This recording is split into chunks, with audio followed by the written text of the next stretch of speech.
पितृपक्ष शुक्रवार अर्थात 29 सितंबर 2023 श्राद्धी पूर्णिमा से शुरू हो रहा है। इन दिनों हम अपने पितरों का श्राद्ध करते हैं और उनके पसंद का खाना बनाते हैं।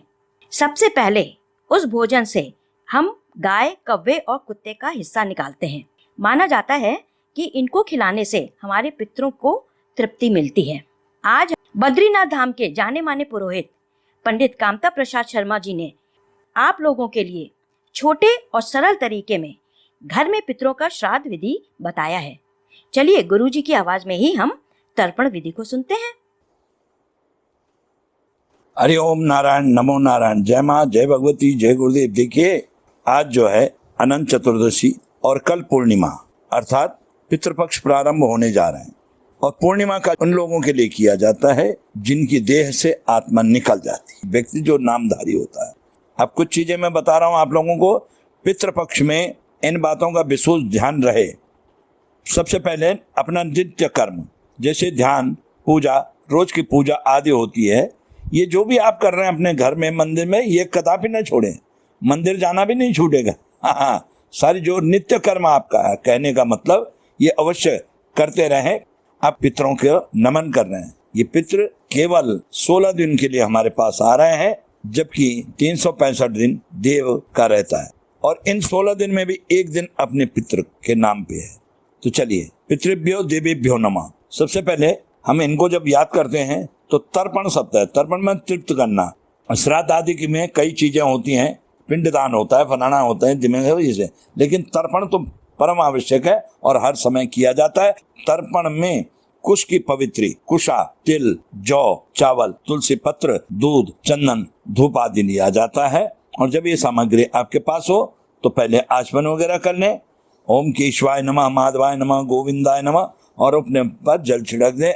ओम अपवित्र पवित्रो वा सर्वावस्थांगतो दिवा यह स्मरेत पुंडरीकाक्ष शबाभ्यंतर शुचि। अगर इतना भी न कर सके तो केवल इतना बोल लें, अगर मैं किसी तरह से अपवित्र हूं तो इस अभिमंत्रित जल से, इस गंगा जल से मैं शुद्ध और पवित्र हूं।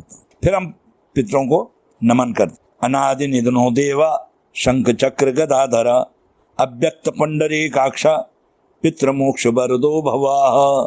और जहाँ पे हम पितृ मोक्ष वरदो भव बोल रहे हैं, वहां पे आप मम भी तो लगा सकते हैं। मम पितृ मोक्ष वरदो भव देवताभ्य पितृभ्य महायोग्य एव च नमः स्वाहाय स्वधाय नित्यमेव नमो नमः। इसमें दो शब्द आए हैं, स्वाहा और स्वधा। स्वाहा और स्वधा दक्ष प्रजापति की कन्याएं हैं। उनमें से स्वाहा नाम की जो कन्या है अग्निदेव को ब्याई गई, अग्निदेव की पत्नी का नाम है। और स्वधा नाम की जो पुत्री वो पितरों में चली गई है। इसीलिए देव कार्य में स्वाहा आता है और पितृ कार्य में स्वधा। जी हाँ, जानकारी होनी चाहिए आपको।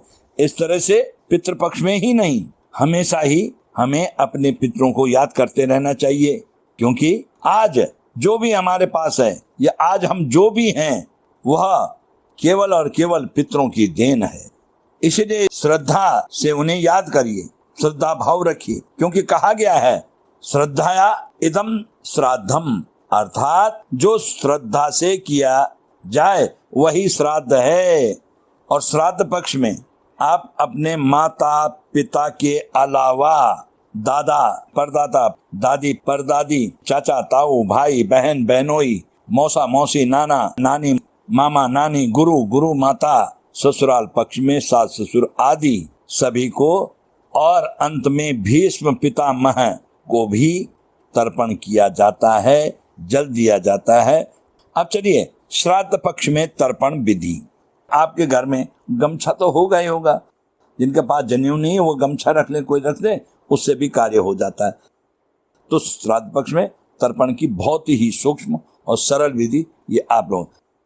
सर्वप्रथम पूर्व दिशा की ओर मुंह करके अपने ऊपर जल छिड़क ले 3 बार, जैसे मैंने पहले बताया। ओम केशवाय नमः, गोविंदाय नमः, नारायणाय नमः। और फिर हाथ धोने के लिए कहें ओम नमो भगवते वासुदेवाय बोल करके हाथ धोने। अब कुशा की पवित्र अनामिका पर पहने। फिर चावल, केवल चावल से पूरब मुख होकर के देव तर्पण करना चाहिए। इस समय आपका जनेऊ होगा वो बाएं कंधे पे होगा यदि आपके पास गमछा तौलिया कुछ है तो उसको बाएं कंधे में रखें। कई कई जगह पे जनेऊ के आवाज में गमछा तो बाएं कंधे में रखें। इसको कहते हैं देव तर्पण। देव तर्पण में जाने, और इसमें त्रिपंताम, जैसे रुद्र त्रिपंताम, विष्णु त्रिपंताम, ब्रह्मा त्रिपंताम, देवताओं के नाम जो आपको याद हो जाते हैं उन्हीं को कर लीजिए, अन्य नहीं हो तो सर्वदेव त्रिपंताम। देव तर्पण के समय यज्ञोपवीत, जैसे मैंने कहा, शब्द अर्थात बाएं कंधे पर ही हो। जनेऊ हो चाहे गमछा हो, जनेऊ के आवाज में गमछा अपने रीति के अनुसार, अपने रीति रिवाज के अनुसार जरूर करना चाहिए। देव तर्पण के बाद आप उत्तर दिशा की ओर मुंह करके बैठ जाएंगे, और जनेऊ यदि है तो उसको मालाकार कर लेंगे, और यदि गमछा है तो उसे भी मालाकार कर ले हैं।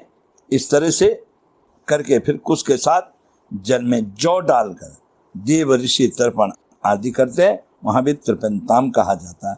अंत में अपसभ्य, अपसभ्य कहते हैं जनेऊ उल्टा करना, अर्थात दाहिने कंधे पे जनेऊ आ जाएगा और गमछा है तो दाहिने कंधे पे आ जाएगा।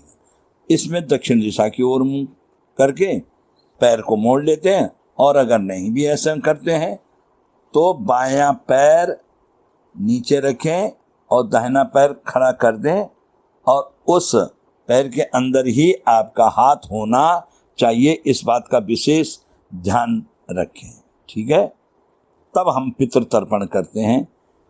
लेकिन यहाँ पे हम आपको पितरों के लिए केवल कह रहे हैं, केवल और केवल पितरों के लिए तिल जरूर डाल दें, और बोलते समय सतिलम, सतिलम जलम तस्मै स्वदा, सतिलम जलम तस्मै स्वदा, ये बोला जाएगा। और जो महिलाएं हैं, जो स्त्रियां हैं, उनके लिए सतिलम जलम तस्से स्वदा। देखिए दोनों में अंतर है, पुरुष के लिए तस्मे और स्त्रियों के लिए तस्से स्वदा का उच्चारण करना चाहिए।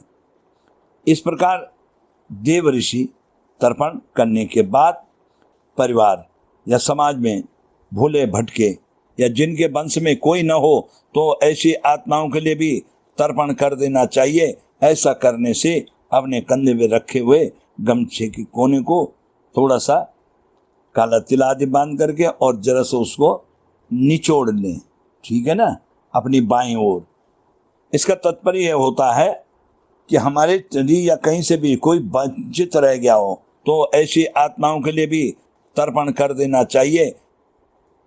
एक बात विशेष ध्यान देने वाली, केवल और केवल ये हमारे ही सनातन धर्म में है कि हम न जात न पात न कुछ देखते हैं, और जो भी याचक खड़ा हो चाहे जैसा भी हो उसे हम जल जरूर दे रहे हैं, और कहते हैं ये चास्माकम कुले जाता अपुत्रा गोत्रिणो मृताः ते पिबन्ति मया दत्तम वस्त्र निस्पंड नोदकम। इस तरह से हम बोल रहे हैं एक एक शब्द को तोड़कर। तत्पश्चात जब ये सब काम आप कर लें तो उसमें ये छोटा सा एक निम्न मंत्र है जो भीष्म पितामह के लिए कहा गया है, और भीष्म पितामह का व्याघ्र पद गोत्र है। इनका व्याघ्र पद गोत्र है। संस्कृति प्रवराय च गंगा पुत्राय भीष्माय वृदास्तेहम तिलोदकम।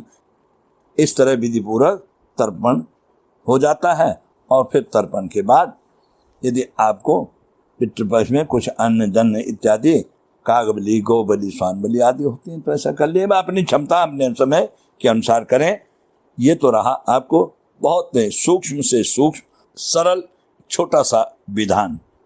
ओम पितृभ्यो देवीभ्यो नमो नमः, सर्वेभ्यो पितृभ्यो तीर्थेभ्यो नमो नमः, सर्वेभ्यो तीर्थेभ्यो पितृभ्यो नमो नमः।